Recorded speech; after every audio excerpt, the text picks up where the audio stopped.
광고 없죠? 예, 또 주보 광고 여러분 참고해 주시고 행복에 대한 이야기를 저희가 빌립보서를 통해서 나누고 있습니다. 지난주에는 감사에 대한 이야기를 나누었습니다. 감사는 우리를 행복으로 인도해 주시는 문과 같은 것이라고 할 수 있습니다. 근데 그리스도인들에게 있어서 행복은 참 멀리 있기가 어려운 것 같아요. 제가 그 연세대학교의 김주환 교수님께서 쓴 책 중에 회복 탄력성이라는 책이 있습니다. 이제 이 책은 우리가 보통 한국말로 역경지수라는 것을 이야기하지 않습니까? 어려움에 처했을 때, 고난이나 삶의 시련에 처했을 때 그것을 극복해낼 수 있는 그런 힘 같은 걸 말하는데요. 이분은 그것만 평생 연구하셨어요. 그래서 그거에 대해서 강의하시면서 그걸 책으로 묶었는데 제가 보니까 두 가지를 말씀하시더라고요. 크게. 하나는 공동체입니다. 함께 살아가는 사람들이 있는가? 내가 아플 때 그걸 공감해주는 사람이 있는가? 나의 아픔을 들어주는 사람이 있는가? 이 사람이 다시 건강한 마음으로 빨리 회복이 된다는 거예요.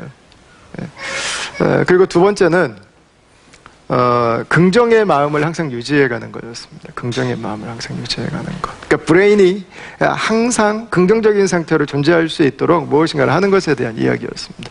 저는 이 책을 읽으면서요, 예수 믿는 사람들은 정말 좀 불행하기 힘들다는 생각을 했어요. 우리 옆에 살아가는 공동체 식구들이 있잖아요. 함께 울어줄 수 있는 사람들, 내 이야기를 함께 나눌 수 있는 사람들, 나를 정죄하거나 판단하지 않을 것을 기대할 수 있는 사람들. 여러분도 그리스도인들은 여러분 얼마나 감사하는 사람들입니까?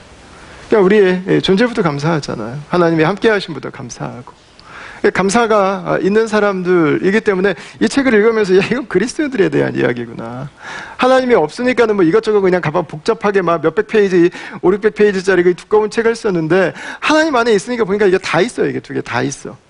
그 안에 살아가는 것. 그러니까 이미 그리스도인들에게 있어서 행복이라고 하는 것은 이미 약속되어진 것입니다.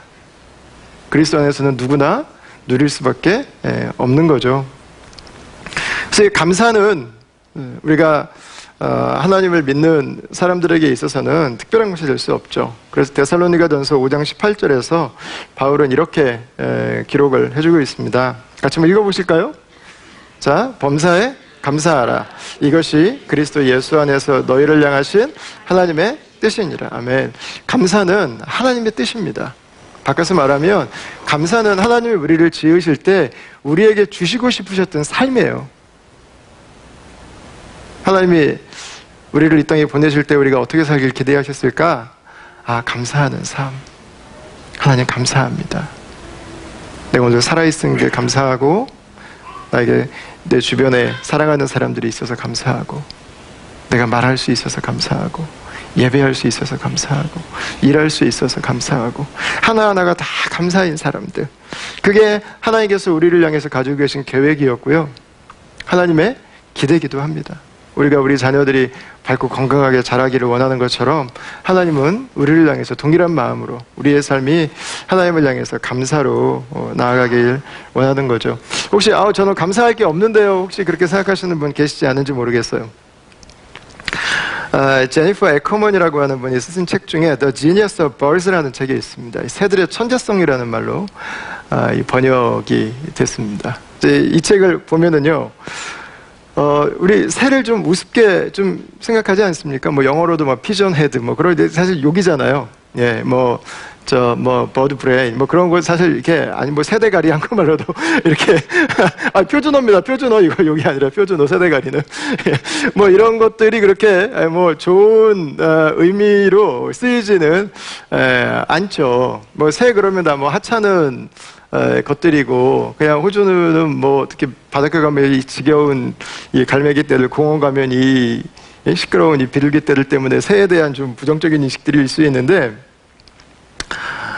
이 책은 그거에 대한 관념을 완전히 박살내버려요. 비둘기는 최신 리더십의 개념을 공동체적으로 가지고 있어요. 앞에서 이끄는 자의 책임과 희생, 공동체가 가장 첫 번째라고 하는 것에 대해서 비둘기들은 그 개념이 있어요. 그게 놀라운 거예요, 놀라운 거. 우리는 이제 그거를 사람들은 배워가고 있는 반에 비둘기들은 그걸 하나님이 지으실 때부터 가지고 있었어요. 어떤 새는요, 구애를 할 때 자기의 신부를, 아내를 맞으려고 할 때 구애 행동을 하는데 풀을 가지고 작품을 만들어요. 예. 작품이에요, 작품. 이 풀을 살짝 꽈가지고 굉장히 아름다운 정원을 자기 둥지 앞에 만들어놔요. 그 사이로 그 암컷이 이렇게 들어올 수 있도록 거기다 예쁜 꽃이랑 이런 것들도 갖다가 쫙 깔아놓고 기가 막힌 정원을 만들어놔요. 예술가예요, 예술가. 뉴칼레도니아에 있는 까마귀는 5살짜리의 지능을 가지고 있는데 도구를 만듭니다. 풀을 자르는데 각도가 정교해요. 똑같이 정교하게 자르는데 더 놀라운 점은 뭐냐면 그걸 자식에게 가르쳐줘요. 그래서 그 자식들도 그걸 만들 수 있도록 하는 거예요. 어떤 종류의 앵무새는 단어를 800단어 이상을 암송할 수 있답니다. 우리가 보통 평범한 사람들이 하루에 사용하는 단어가 약 2000단어거든요. 2000단어를 가지고 우리는 살아가는 모든 삶을 다 살아갑니다. 거의 대부분의 삶을. 근데 800단어면은요, 대화가 가능한 거예요. 앵무새랑. 소통이 가능한 거예요. 영의 개념을 알고 있고, 분류를 할 줄 알고, 그냥 피전헤드가 그냥 피전헤드가 아니에요. 세대가리가 그냥 세대가리가 아니에요. 뭐 뻔한 거지 뭐 새야. 아니더라고요. 아니에요. 기가 막혀요. 하나님이 지으신 것 중에는요, 감사하지 않을 수 없는 게 없어요. 하나님이 지으신 것들 중에는 놀라지 않을 수 없는 것이 존재하지 않습니다. 하나님이 지으신 모든 것에는 감사할 만한 것들이 있습니다. 감탄할 만한 것들이 있고요, 감동할 만한 것들이 있습니다. 다만 내가 그것을 가볍게 보고 생각하지 않고 스쳐가면서 그것들을 무시하기 때문일 수 있습니다. 여러분, 중요한 것은 그냥 단지 감사하지 않는 것은, 감사를 찾지 않는 것은 감사하지 않는 게 아니라는 것입니다. 감사하지 않는 것은 불행을 선택하는 삶을 살아가는 것입니다. 한번 따라할까요? 감사하지 않는 것은 불행을 선택하는 것입니다. 그럼 반대도 마찬가지겠죠? 감사하는 것은 행복을 선택하는 것입니다. 예, 바로 그 삶입니다. 그래서 성경은 우리에게 우리가 함께 살아가는 환경이나 사람들이 내 마음에 다 들지 않는다고 해도, 그것이 내가 원하는 대로 다 되지 않는다고 해도 그 가운데서 먼저 감사하는 것부터 우리에게 3절에서 말씀해 주셨습니다. 오늘은 이제 그 두 번째입니다. 두 번째는 기도하는 것입니다. 우리 4절 말씀을 같이 한번 읽어보겠습니다. 4절, 자 시작. 간구할 때마다 너희 무리를 위하여 기쁨으로 항상 간구함은. 아멘. 바울은 이 빌립보 교회 성도들을 생각할 때마다 기도했습니다. 간구했습니다. 이게 보니까 4절 말씀을 보면서 간구할 때마다 땡땡땡땡 그리고 항상, 이 두 단어가 저 눈에 탁 들어왔어요. 누군가를 생각할 때마다 그 사람을 향한 생각이 그냥 내 감정 안에만 머물도록 놔두지 않았어요. 내 감정 안에서 이게 증폭될 수 있잖아요. 그죠? 커질 수도 있고 작아질 수도 있고 왜곡될 수도 있고. 근데 바울은 그것을, 내 감정이 무엇을 느끼냐가 증폭되도록 내 안에다가만 담아두지 않았어요. 그 사람들을 가만히 묵상하면서 아유 그 인간 이렇게 내 안에서만 담아두지 않았어요. 아니면 다른 사람들에게 그 사람들에 대한 이야기를 이렇게 풀어놓지 않았어요. 자, 한번 시작해 볼까요? 누군가에 대한 이야기들을 바울은 생각할 때마다, 간구할 때마다 하나님께로 가지고 갔습니다.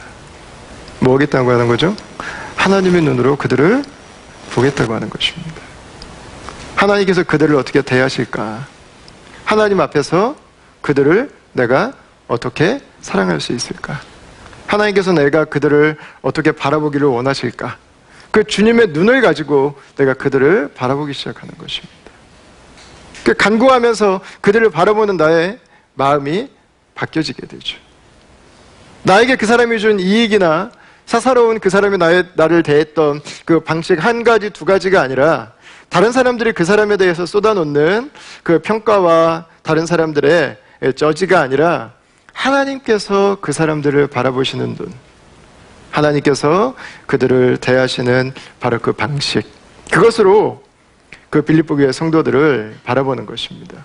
그래서 바울은 기도할 때마다 빌립보 교회 성도들을 생각했고요, 빌립보 교회 성도들을 생각할 때마다 항상 기도했습니다. 그리고 그 기도가 바울에게 가져다 준 결론은 기쁨이었어요. 기쁨. 기도할 때마다 기뻤어요. 기도할 때마다 기쁨으로. 현실은 실망을 줄 수 있지만 기도는 기쁨을 주죠. 저는 이 말씀을 묵상하면서요, 지난주와 오늘 나누고 있는 빌립보서 1장 3절과 4절 말씀, 이 두 말씀을 저는 묵상하면서 데살로니가전서 1장 16절에서 18절 말씀이 생각났습니다. 우리 잘 아시는 말씀인데 우리 다시 한번 읽어보시도록 할까요? 자, 시작. 항상 기뻐하라. 쉬지 말고 기도하라. 범사에 감사하라. 이것이 그리스도 예수 안에서 너희를 향하신 하나님의 뜻이니라. 아멘. 같은 걸 말씀하고 있습니다. 빌립보서에서는 감사가 먼저 나왔습니다. 감사하고 기도하고 기쁨이 왔습니다. 근데 데살로니가전서는 순서가 바뀌었어요. 기쁨이 먼저 오고 기도가 있고 마지막에 감사가 찾아옵니다. 그런데 공교롭게 중간이 똑같습니다. 기도하는 거예요. 기도하는 사람은 감사를 시작할 수 있어요. 그리고 기도하는 사람은 기쁨을 만나게 돼요. 네. 중심엔 기도가 있습니다. 기도하는 사람은 하나님의 관점으로, 하나님의 눈으로 보기 시작합니다. 하나님의 마음으로 보기 시작합니다. 하나님이 이 일들을 통해서 하실 일들을 기대할 수 있게 되죠. 그러니까 기도하는 사람들이 왜 바뀐 것도 없는데, 왜 달라진 건 하나도 없는데, 아니 당신은 왜 기뻐할 수 있는가? 왜 거기에서 찬양을 할 수 있는가? 왜 거기에서 웃을 수 있는가? 당신은 왜 그 상황에서도 어떻게 여유가 있을 수 있는가? 여러분, 나의 눈으로만 보면 그냥 문제로만 끝납니다. 그런데 하나님의 눈으로 보면 나의 문제가 하나님의 문제가 됩니다. 나의 숙제가 하나님의 숙제가 됩니다. 나의 원함이 하나님의 일하심이 됩니다. 내가 누군가를 위해서 기도하기 시작한다고 하는 것은요, 내가 무엇인가를 위해서 기도하기 시작한다고 하는 것은 이제부터는 하나님께서 그 일을, 그 사람을 직접 맡으신다고 하는 것을 의미해요. 기도한다고 하는 것은 하나님께 맡겨드리는 것입니다. 나 혼자 그 멍에를 메고 열심히 밭을 가는 그 소 역할을 하다가 이제는 예수님께서 주시는 내 멍에는 쉽고 가벼움이라, 예수님과 함께 멍에를 메는 것입니다. 예수님 같이 큰 소가 내 멍에를 매주시고 나는 그 예수님이 이끄시는 멍에 옆에 함께 그 멍에를 짊어지고 가는 거죠. 여러분, 한결 가벼워지는 거죠. 내가 최선을 다하지만, 내가 최고의 노력을 다하지만, 그러나 궁극적으로 하나님께서 이 모든 일에 주인 되심을 알고 있기 때문에, 그것을 고백하기 때문에 나의 최선이 부담 가운데 하는 최선이 아니라 나의 최고의 노력이 눌림 가운데 하는 것이 아니라 하나님께서 하실 일을 기대함으로 그 일들을 감당할 수 있게 되는 거죠. 여러분, 그래서 기도하는 사람은요, 기도하는 사람은 기뻐할 수 있습니다. 현실만 바라보고 현실만 묵상하는 게 아니라 하나님을 바라보기 때문에 그렇습니다. 그 가운데 일하실 수 있는 그분을 만나는 사람은 나는 할 수 없지만 하나님은 할 수 있다고 하는 것을 깨닫게 되죠. 나는 아프지만, 나는 고통스럽지만 이 시간을 통해서 하나님께서 나를 다른 차원으로, 나의 고통을 통해서 나를 자라게 하시는 것들을 경험하게 되죠.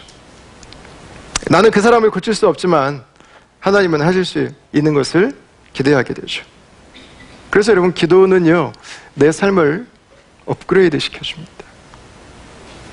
그냥 평평하게 똑같이 살아가던 삶에서 비행기에서 마치 위를 바라보는 것처럼 내 삶을 업그레이드 시켜줘요. 차원이 다른 삶으로. 똑같이 보고 있다가 전체의 그림을 볼 수 있게 되죠. 여러분, 그래서 우리 인생의 최고의 복은 바로 하나님을 만나는 것입니다. 하나님과 함께 살아가는 거예요. 그분의 손에 붙들리는 것입니다. 주님과 링크가 되기 시작하는 바로 그 순간부터 주님의 삶과 나의 삶이 싱크되는 바로 그 순간부터 우리의 삶은 불행 가운데서도 하늘의 행복을 경험할 수 있습니다. 사람에 대한 기대가 크면 클수록 불만족은 클 수밖에 없습니다. 내가 다른 사람들에게 원하는 게 많으면 많을수록요, 다툼은 많을 수밖에 없어요. 불행할 수밖에 없습니다. 우리가 여러분 누구를 바꿀 수 있겠습니까? 마음에 안 든다고? 내 기대에 좀 어긋났다고 그래서 바울이 빌립보 교회에다가 편지를 쓰면서 이렇게 좀 해봐요. 좀 그래 편지 보낸다고 여러분 달라지겠어요? 예. 바울이 뭐 인위적으로 뭐 이분들을 뭐 어떻게 한번 해보겠다고 해서 나랑 한번 붙어봅시다 뭐 그런다고 여러분 달라지겠습니까? 내가 바꾸려고 하면 할수록 더 틀어지게 돼 있습니다. 내가 힘을 주면 줄수록 더 심한 손상을 주게 돼 있습니다. 그것이 관계예요. 우리가 누구를 바꾸겠습니까, 여러분? 몇십 년을 살면서 내 인생도 내가 제대로 못 바꾸고 살아가는데 내가 누구를 바꿉니까? 바가지와 잔소리가 아무리 찬란하고 세련되고 아름다워도 결국은 그것은 단 한 사람도 바꿀 수 없어요. 동작 하나도 바꿀 수 없습니다. 누군가를 바꾸는 것은 사람이 아니라 하나님이 하셔야 되는 일입니다. 하나님이 바꾸시면 완전하게 변화돼요. 하나님이 하셔야 탈이 없어요. 하나님이 하시면요 깔끔해요. 여러분 바꾸려고 힘주지 마시고 그 힘주실 시간에 여러분 기도하십시오. 그분을 위해 중보하십시오. 하나님 앞에 나아가서 축복하십시오. 그 기도가 바꿔요. 그 기도가 주님이 바꾸세요. 주님이. 오늘 아침에 일어나가지고 침대에서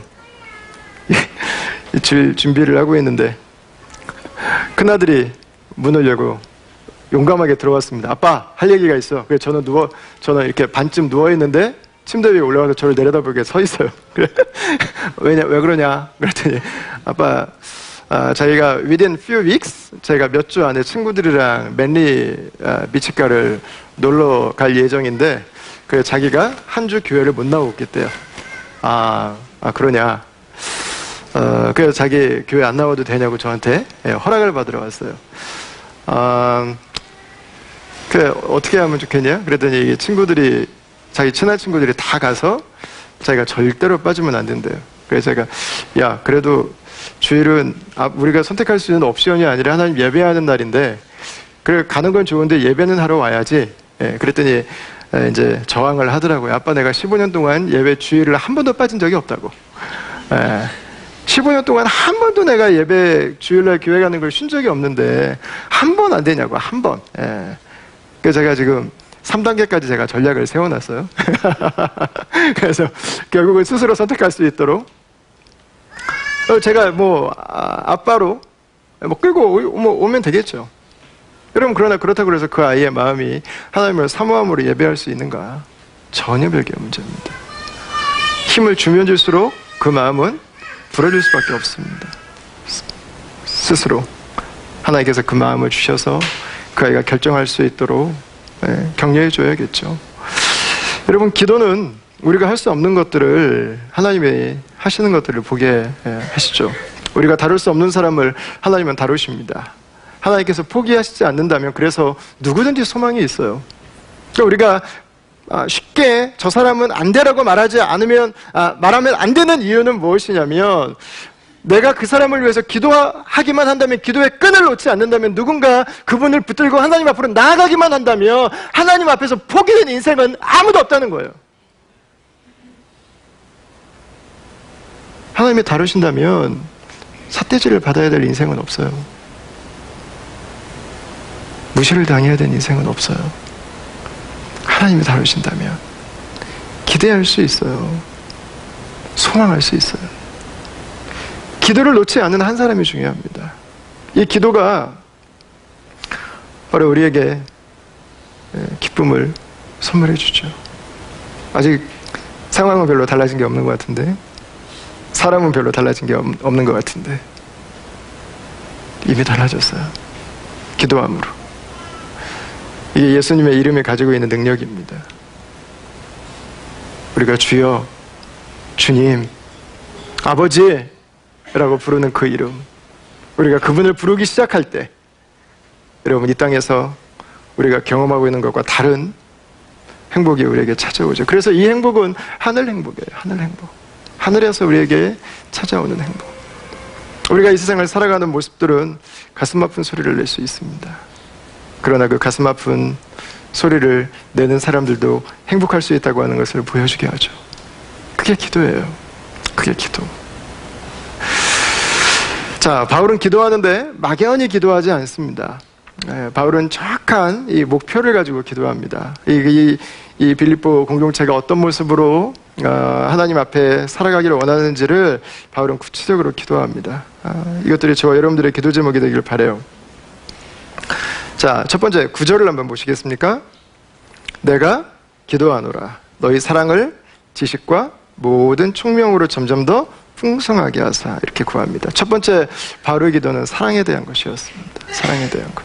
이 네 가지를 쭉 보시면 아시겠지만 이 네 가지 바울의 기도는요, 저와 여러분들이 나와 함께 살아가는 사람들에게 기대하는 딱 그 모습을 담고 있어요.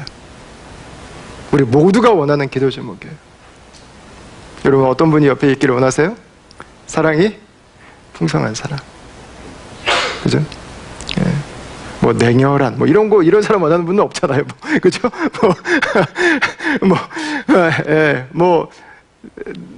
너무 똑똑하셔가지고 내 단점을 만난 지 10분 만에 101개를 발견하신 이런 재능을 가진 분, 우리 원하는 사람 아무도 없어요. 그죠? 우리가 원하는 사람들은 다 따뜻한 사람이죠. 사랑이 있는 사람. 그 사랑이 가득 차 있는 사람. 오늘 말씀해 보면 지식과 총명이 만들어내는 결과가 뭐냐면 사랑이에요. 우리가 성경을 몇 번 읽었는가? 뭘 보면 알 수 있어요? 그 사람의 사랑이 얼만큼인가를 보면 알 수 있어요. 성경 몇 번 읽었나를 자랑할 필요가 없어요. 내 사랑이 이미 그걸 다 말해줘요. 내 눈이 몇 번 읽었나가 아니라 내가 마음을 다해서 하나님의 말씀을, 하나님이 나에게 주신 말씀으로 사랑의 마음을 가지고 읽은 것은요, 내 사랑이 말해주고 있는 거예요. 내가 얼마나 지혜가 있는가, 내가 얼마나 똑똑한가, 사랑을 보면 알아요. 가방끈 이력서에 길게 쓸 필요가 없어요. 사랑이 지혜예요. 사랑이에요, 사랑. 그래서 첫 번째 기도는 사랑이었습니다. 고린도전서 13장에서 바울은 심지어 이렇게까지 말합니다.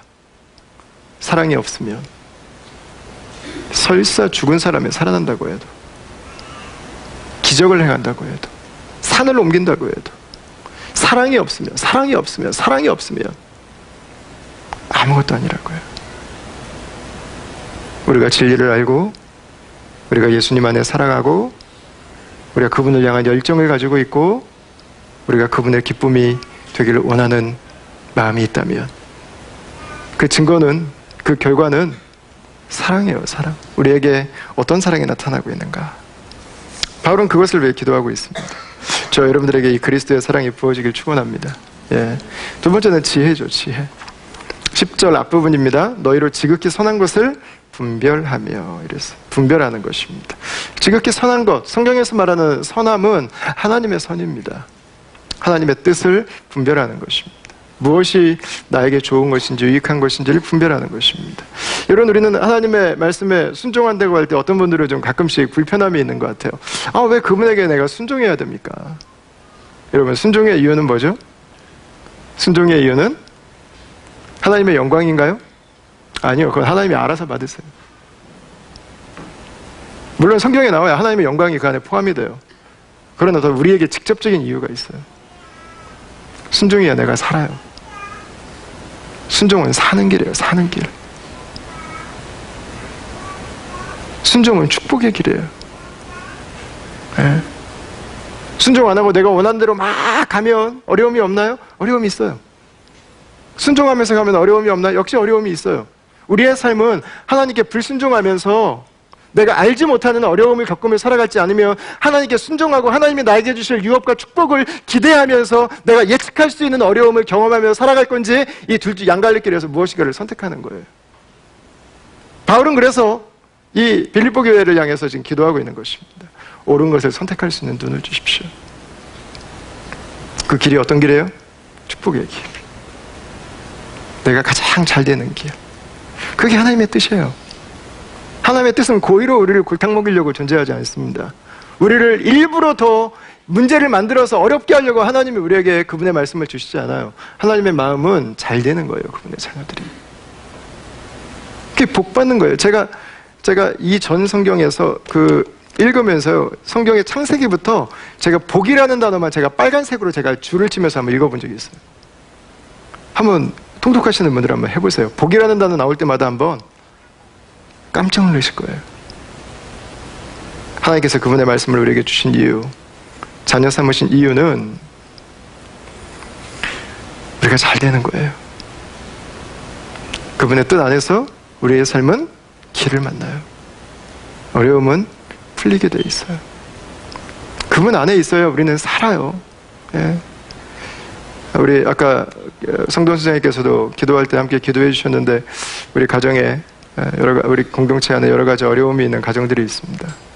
몇몇 가정들은 우리 자녀들이 먼저 천국에 가는 그 아픔을 경험했습니다.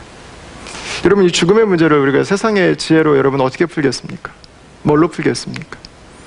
세상에서 하는 말은 하나예요. 자식은 묻고 산다. 가슴에 묻고 산다. 딱 그거예요. 방법이 없어요. 방법이 없어.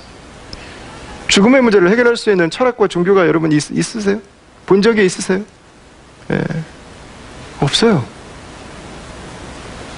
그 앞에만 가면 다 절망이에요. 다 절망. 방법이 없어요. 그 예수 믿는 사람들 얼마나 독해요.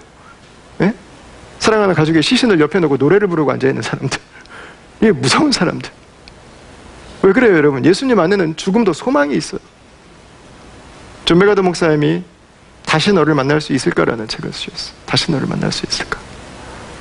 이 책이 자신의 주변에 있던 한 자매가 아이가 너무 어린데 갑자기 죽음을 당했어요.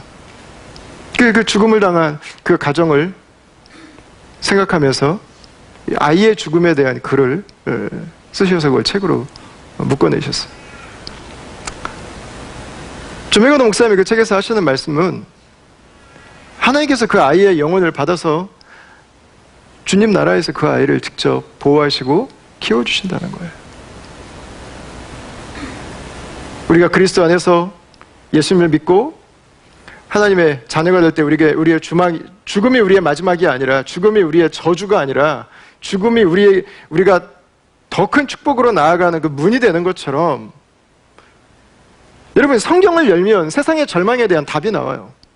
성경의 지혜는 단지 이 세상에서 어떤 게 좀 더 나은 길인가에 대한 문제가 아니에요. 우리가 이 세상에 존재하는 생명 이전의 문제와 우리가 죽고 나서 그 죽음 이후의 문제에 대한 완전한 지혜예요. 완전한 지혜. 그래서 우리가 무엇을 따라 살아갈지 그 하나님의 지극히 좋은 것을 분별하며 살아가도록 바울은 기도하고 있는 것입니다. 세 번째는 진실한 사람이 되는 거죠. 진실한 사람이 되는 것. 이 진실한 사람이 된다고 하는 것은 우리 아이덴티티에 대한 것입니다. 아이덴티티는 매 순간에 선택이 이어져서 만들어집니다. 우리가 누군가를 생각할 때 그 사람은 이런 사람이지 라고 생각할 수 있는 것은 그분의 지속적으로 어떤 선택을 하고 어떤 말을 하고 어떤 행동을 하는지 우리가 나타를 다 입력하고 있기 때문입니다. 내가 한 선택이 모여서 내가 돼요. 내 인격이 되고 내 성품이 되고 내 관계가 되고 내 정체성이 되죠. 내 선택이 모여있는 그 빅다타를 사람들은 나라고 하는 사람으로 이해하죠. 하나님 앞에 진실한 사람, 다른 사람들 앞에 진실한 사람, 누구 앞에 가더라도 이 사람은 이런 사람이라고 하는 그 평가를 받을 수 있는 것. 나의 약함도 나의 강점도 한결같이 드러내고 보여줄 수 있는 사람, 하나님 앞에서 하루하루를 살아가는 사람, 내 삶의 선택이 주님 앞에 기쁨이 되기를 원하는 사람. 네. 여러분, 이것이 바울이 기도하는 세 번째 기도 제목입니다. 진실한 사람이 되는 것, 인티그리티가 있는 사람이 되는 것, 한결같은 사람이 되는 것이죠. 네 번째는 하나님의 영광과 찬송이 되는 것입니다. 바로 그런 사람들이 그리스도로 말미암아 의의 열매가 가득하여 하나님의 영광과 찬송이 되는 것입니다. 그리스도를 따라 살아가는 삶, 그리스도를 닮아가는 삶, 하나님은 그 사람을 기뻐하세요. 즐거워하세요. 예. 기쁨에 겨워서 이기지 못하세요. 하나님께 영광과 찬송은 우리가 주일날에는 우리의 마음과 우리의 목소리로 드리죠. 그러나 하나님의 영광과 찬송은 우리가 주일만 드리는 것이 아닙니다. 월요일부터 토요일까지도 우리는 하나님께 영광과 찬송을 올려드립니다. 그때는 우리의 마음과 우리의 삶으로 드리죠. 하나님은 그 삶으로도 예배 받으세요. 예. 창세기에서 예배를 말하는 단어는 노동이라는 단어와 같은 히브리어 단어예요. 우리가 노동하는 삶은 예배하는 거예요. 내가 직장을 섬기는 그 태도는 하나님을 향한 예배예요. 우리가 여기에서 얼마나 전심으로 그분을 예배하는가와 우리가 일주일 동안 일하는 일터에서 하나님이 나에게 주시는 일터인 줄 내가 고백하면서 그곳에서 최선을 다하는가는 같은 예배예요. 같은 예배. 하나님은 이곳에서 예배를 받으시는 것처럼 그곳에서도 동일하게 예배 받으시는 거죠. 그래서 이 빌립보 교회가 이렇게 자라갈 수 있도록 바울은 기도하고 있는 것입니다. 그렇죠? 아까 제가 이 기도문을 나누기 전에 여러분들에게 잠시 말씀드렸는데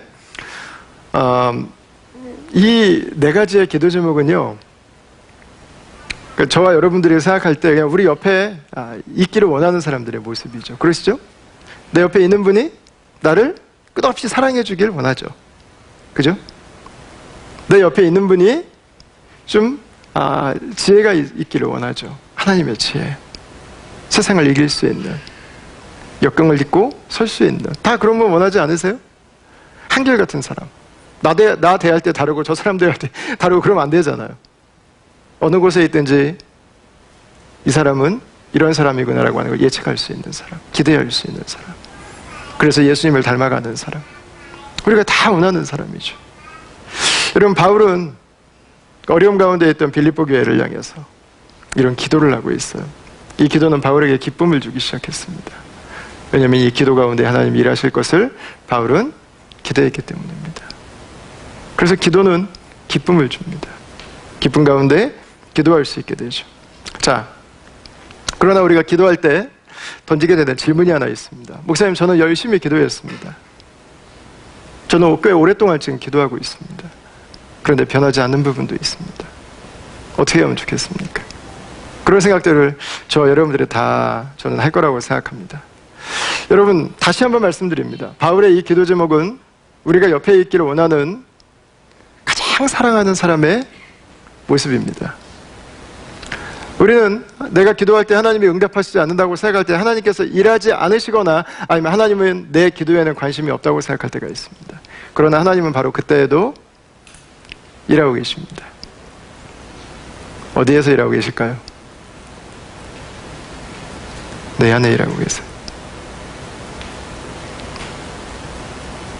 내가 나의 배우자가 이런 사람이 되기를 원하는 것처럼, 내가 직장 동료들이 이런 사람이 되기를 원하는 것처럼, 내가 공동체 식구들이 이런 사람이 되기를 원하는 것처럼 나의 배우자도 내가 이런 사람이 되기를 원하고 있어요. 다른 사람들도 내가 이 모습으로 변화되기를 기도하고 있습니다. 나의 기도보다 다른 사람들이 나를 향한 기도가 더 셀 때 하나님은 그때부터 누구를 바꾸세요? 나를 바꾸세요. 내 안에 일하세요. 네. 위로 더 높이 올라가는 게 아니라 더 높은 산은 위로만 쌓는다고 되지 않아요. 그죠? 더 깊이 내려가면 돼요. 하나님은 우리를 위로 쌓아가실 때가 있어요. 그러나 우리를 자라게 하시기 위해서 우리의 밑을 깎아내려 가실 때가 있어요. 우리로 깊어지도록, 우리로 더 성장할 수 있도록. 내가 기도하고 있는데 하나님이 일하시지 않는 것처럼 느껴질 때, 여러분, 그때 하나님은 내 안에서 일하기를 원하세요. 하나님 더 이상 사랑할 자신이 없어요. 그때 하나님은 내가 그리스도의 사랑으로 한 번 더 사랑하길 기대하세요. 나의 사랑으로는 사랑할 수 없습니다. 그러나 그리스도의 사랑으로는 사랑할 수 있어요. 우리는 그때부터 진짜 사랑을 하는 거예요. 그때부터 진짜 사랑. 주님의 사랑으로. 다른 사람이면 이미 12번째도 포기했겠지만 그리스도의 사랑이 나에게 있기 때문에 주님, 제가 한 번 더 사랑하겠습니다. 한 번 더 용납하겠습니다. 한 번 더 품겠습니다. 하나님께서 나에게 주시는 사랑으로 비로소 사랑해가기 시작하는 거죠. 여러분, 하나님은 다른 사람들이 내가 기도하는 것처럼 변화되기를 원하세요. 그런데 그 하나님은 동시에 나를 사랑하세요. 그래서 그 하나님은 내가 성장하기를 원하세요. 내가 변화되기를 원하세요. 내가 위에서 기도하는 그 많은 사람들의 한가운데 하나님의 눈에는 내가 있어요. 그래서 그 기도를 하는 것에 걸맞는 하나님의 자녀의 성품과 마음으로 우리를 다듬어 가시기 위해서. 여러분, 우리가 언제 자라요? 우리의 사랑이 언제 자랍니까? 여러분, 우리의 용서가 언제 자랍니까? 우리의 배려가 언제 자랍니까? 정말 하고 싶지 않은 사람을 배려하기 시작할 때, 정말 사랑하기 어려운 사람을 사랑의 마음으로 대하기 시작할 때, 정말 용서할 수 없는 사람을 내가 용서하기 시작할 때, 여러분, 그때 자라는 거죠. 그게 우리가 예수님을 점점 더 닮아가는 것입니다. 그 내가 변화되면요, 주변에 있는 사람들이 다 좋아요. 기도 응답 받았다고. 그 변화는 옆에 있는 사람들만 일어나는 게 아니라 내 안에 시작되는 거예요. 내 안에. 하나님은 그 변화를 같이 주세요. 같이. 그래서 이 기도는요, 내 행복의 차원을 끌어올려요. 옆에 있는 사람들이 변화되든지 아니면 내가 변화되는 걸 볼 거예요. 야, 내가 이렇게까지 인내할 수 있게 됐구나. 아, 내가 이런 것까지 받아들일 수 있게 됐구나. 내가 이런 것까지 품을 수 있게 됐구나. 내가 여기까지 사랑할 수 있게 됐구나. 그래서 기도는 행복의 차원을 끌어올립니다.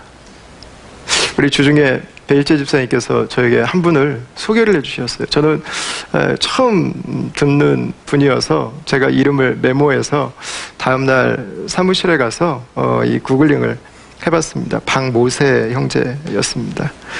엄마 뱃속에 있을 때 아기의 이 스컬이 형성되지 않은 걸 알았어요. 머리뼈가 없는 거예요. 브레인은 있는데 이 아이는 태어나도 태어날 수 있을지도 장담을 못했지만 태어나도 죽는 게 100%였어요.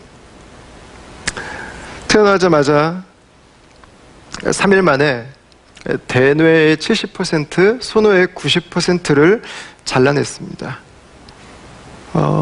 살 수 있는 환경이 전혀 아니었습니다. 생명이 붙어 있는 게 기적이었습니다. 사람의 형체라고 말하기 어려웠습니다.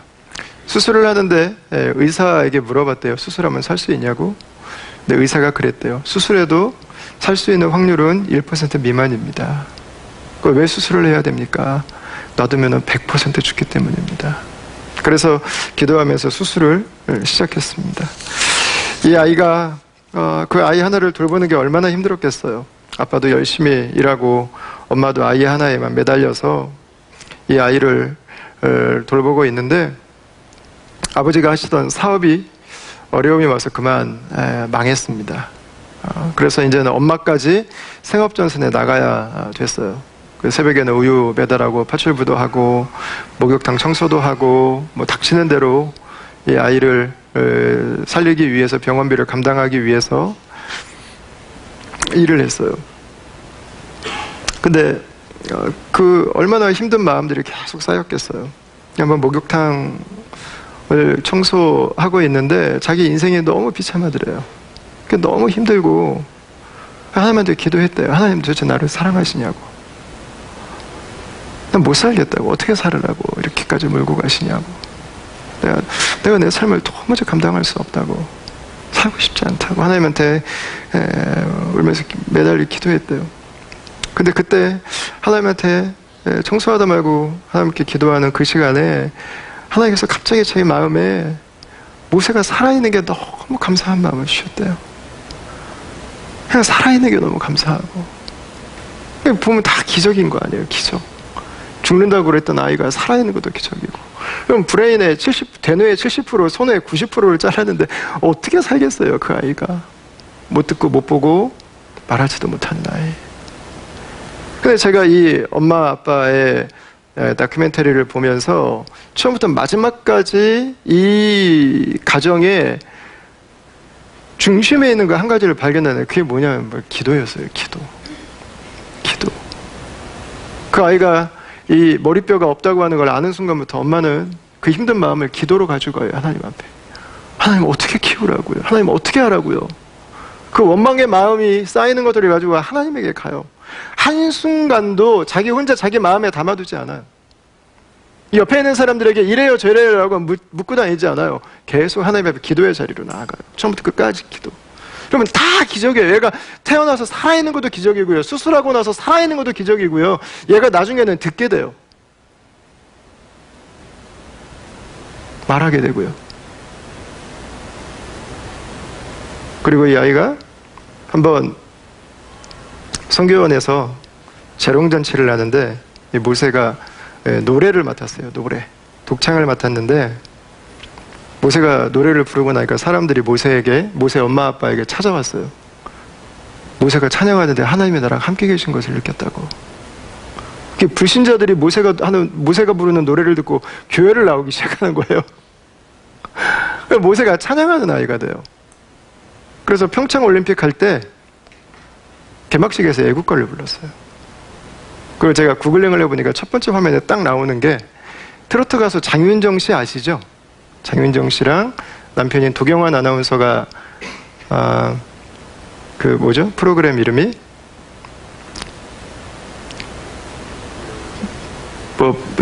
노래에 대한 거 불멸의 뭐죠?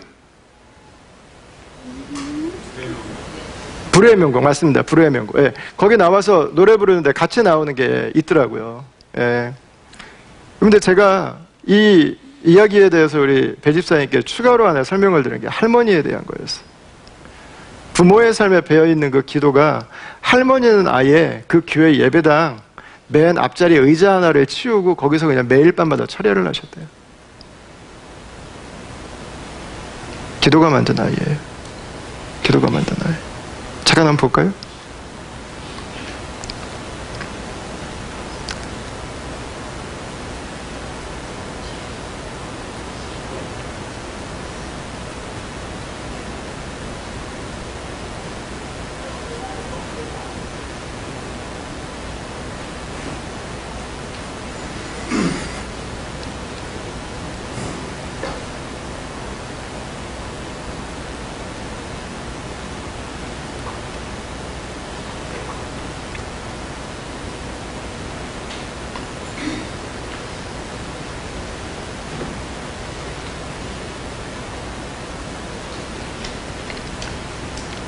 지워졌어요? 괜찮아요? 천천히. 예. 어머니가 인터뷰 하시는데 최근에는 모세가 성악을 배우고 있고요, 전공을 하고 있어요. 성악을. 더 놀라운 것은 아들 장가보낼 생각을 하고 계세요. 할렐루야. 놀랍지 않나요? 그죠? 진짜 은혜예요, 은혜.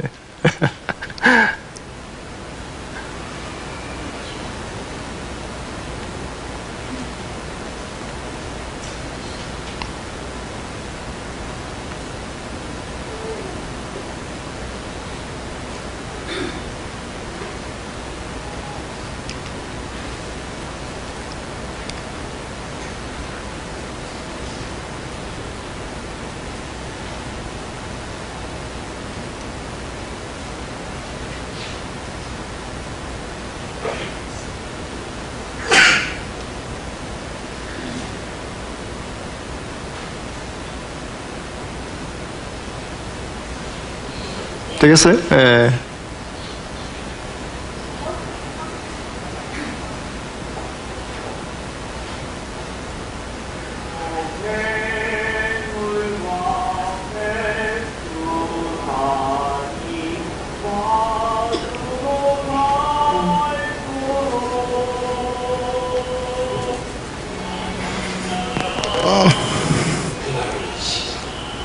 하나님을 장수하고 증거하는 삶을 사이 살게 된 모습, 그의 맑은 모습, 사람들의 가슴에 깊은 울림을 남기며 감동의 진리를 씁니다.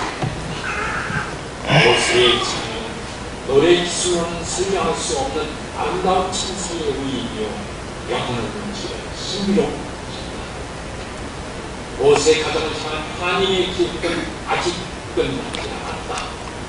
절망을 이기고 희망을 노래하는 모세의 기적은 여전히 계속되고 있다. 이게 어머니, 모세 어머니세요? 태어나가지고 이제 무속인 찾아다니는 그런 지원에서 살았거든요. 처음에 하나님을 몰랐을 때는 그냥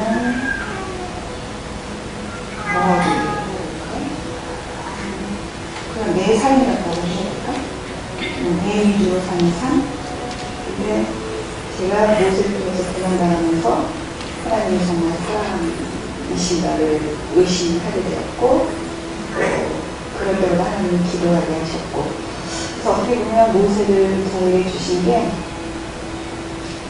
저를 정말 낮아지게 하신 것 같아요. 그러니까 정말 작은 것에 감사할 수 있는 그런 겸손한 사람으로 만들어주신 것 같고요. 또 저를 사랑하셨기 때문에 내가 생각하고 있던 것을 하나님이 이루어주신 것 같아요.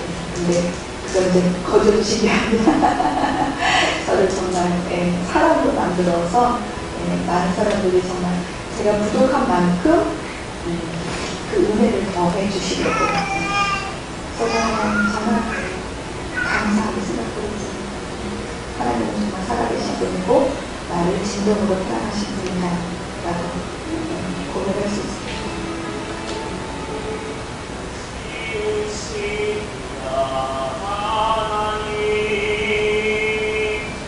날 부르신다 하나님 날 보내시니로 하나님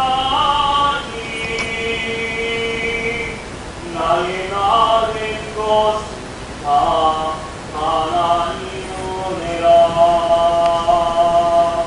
나의 달려갈 길 다가도록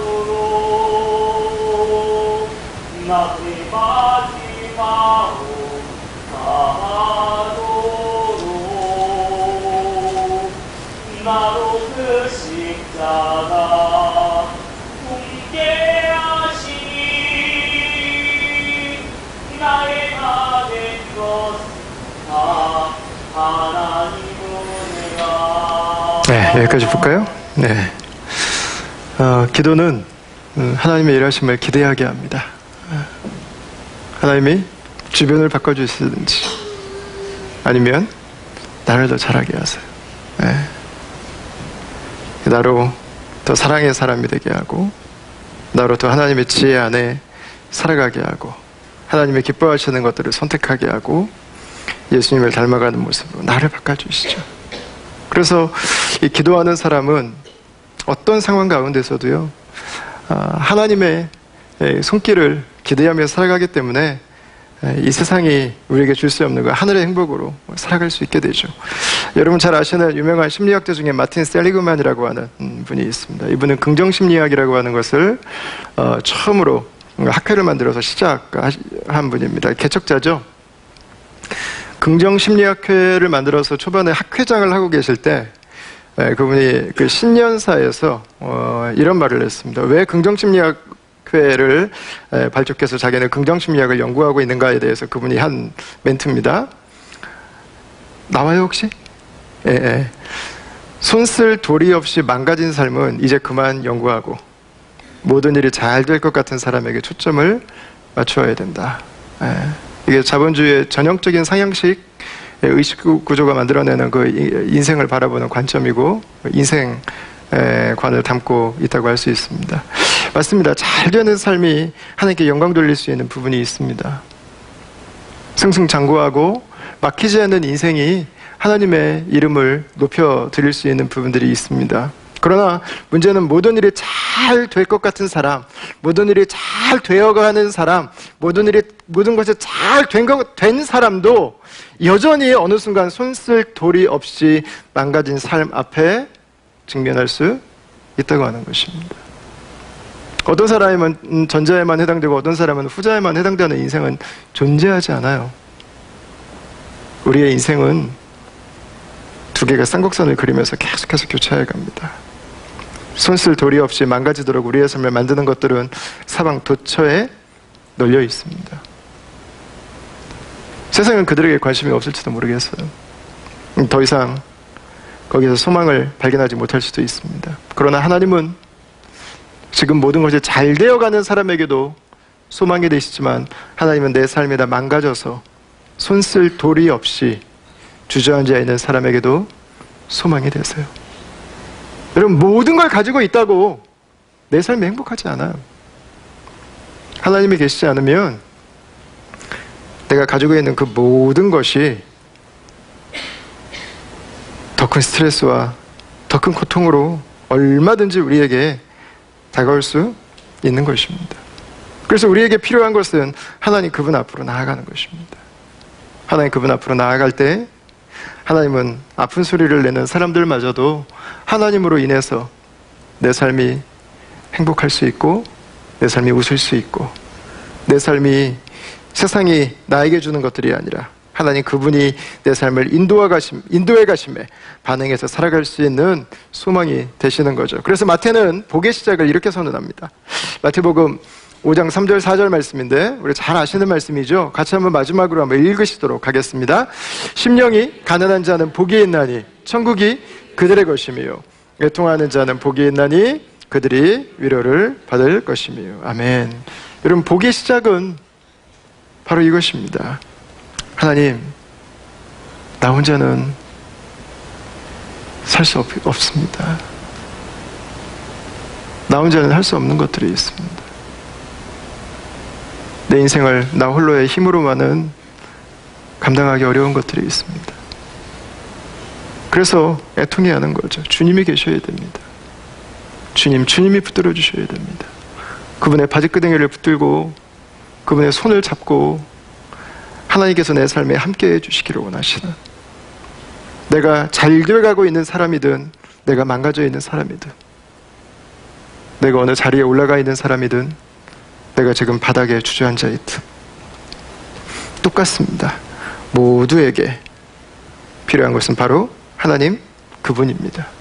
그분의 이름을 부를 때 아버지, 주님, 그 이름이 우리를 살게 해줘요. 그 이름이 우리로 하늘 행복으로 인도해 주십니다. 여러분, 예수님 안에서 한 주도 그분의 이름을 부르고 그분과 함께 동행하십시오.